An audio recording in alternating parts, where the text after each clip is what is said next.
मवियाच्या खोटा फॅक्टरीला न्यायालयानेच टाळे ठोकले. राऊत यांच्या शिक्षेवर भाजपाची प्रतिक्रिया.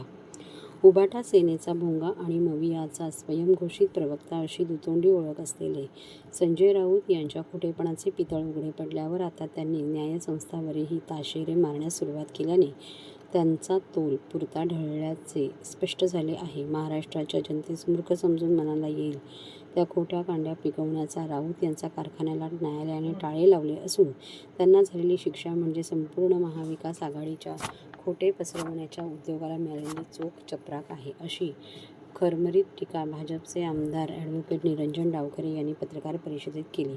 अनैतिक मार्गाने व जनादेश धुडकावून केवळ उद्धव ठाकरे यांना मुख्यमंत्रीपदावर बसवण्यासाठी मवियाच्या नावाने सत्तेवर डल्ला मारण्याचा डाव फसल्यामुळे संजय राऊत सैरभैर झाले असून महायुती सरकारच्या गतिमान विकास कामांमुळे सुरू असलेल्या प्रगतीची पोटदुखीही त्यांना जडली आहे.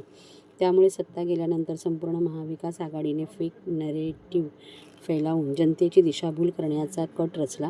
राज्यातून उद्योग परराज्यात गेल्याची अफवा, अटल सेतूला तडे गेल्याचा कांगावा, संविधान बदलण्याचा अपप्रचार, महाराष्ट्राचा मणिपूर होणार अशी भाकिते करून नागरिकांमध्ये भय निर्माण करण्याचा कट अशी अनेक कारस्थाने महाविकास आघाडीने करून पहिली आणि सारी बिनबुडाची असल्याची सिद्ध होऊन ती फसली.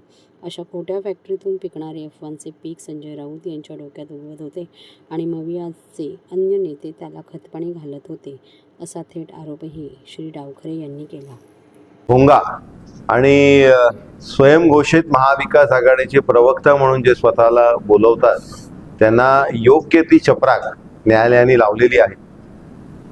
खोटं बोल पण रेटून बोल हे सातत्याचा धंदा महाविकास आघाडीचा मागच्या लोकसभेच्या निवडणुकीच्या काळामध्ये आपण सगळ्यांनी बघितला आणि त्याच्यामुळे संविधान बदलणार असं एक खोटं नरेटिव्ह, त्याचबरोबर अटल सेतूबद्दलचं खोटं नरेटिव्ह, त्याचबरोबर राज्यातनं उद्योग व्यवसाय बाहेर चाललेत हे खोटं नरेटिव्ह, असे सातत्याचे फेक नरेटिव्ह पसरवण्याचं काम हे महाविकास आघाडीकडनं होत होतं. आत्ताच आपण बघितलं की सेमी कंडक्टर्सचं फार मोठं प्रोडक्शन युनिट हे आपल्या राज्यामध्ये सुरू होतंय. त्याचबरोबर अनेक खोट्या नरेटिव्ह मधला भाग म्हणून राष्ट्रपती राजवट आणणार, इलेक्शन पुढे ढकलणार, धारावीचं विकासाच्या संदर्भातलं खोटं नरेटिव्ह, असे अनेक खोटे नरेटिव्ह मांडण्याचं काम हे महाविकास आघाडीने सातत्याने केलं आणि त्याचा हा जो मुखवटा आहे, हा जो पडदा आहे, हे फाडण्याचं काम खरं तर न्यायालयाच्या या निर्णयाच्या माध्यमाने झालेलं आहे. निश्चितपणे येत्या काळामध्ये सत्यता ही लोकांच्या समोर आलेली आहे.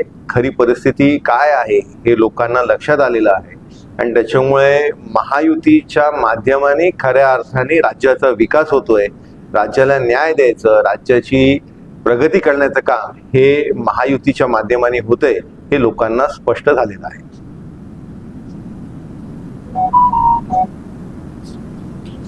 सर, राष्ट्रवादी काँग्रेसच्या अब्दुल कलाम यांची तुलना कोसामध्ये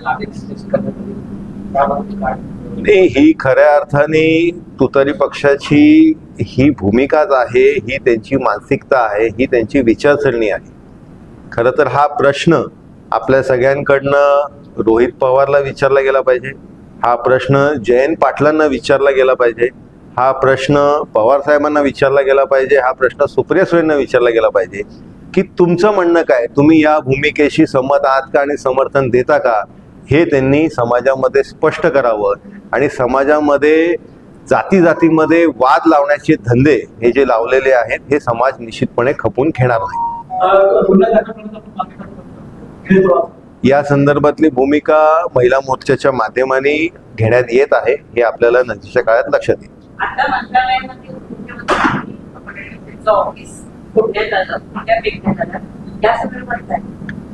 त्या संदर्भात जी आरोपी आहे ती एक महिला आहे आणि त्यावेळेस कर्मचारी जे उपस्थित होते ते सर्व पुरुष पोलीस अधिकारी असल्या कारणाने, पोलीस कर्मचारी असल्या कारणाने त्यांनी त्या महिलाला त्या तिकडे पकडणं हे योग्य नव्हतं आणि त्याच्यामुळे महिला पोलीस अधिकारी तिकडे उपस्थित नसल्या कारणाने पण CCTV फुटेजच्या माध्यमाने योग्य ती कारवाई पूर्ण फुटेज घेऊन योग्य ती कारवाई शासन करणार आहे. सर,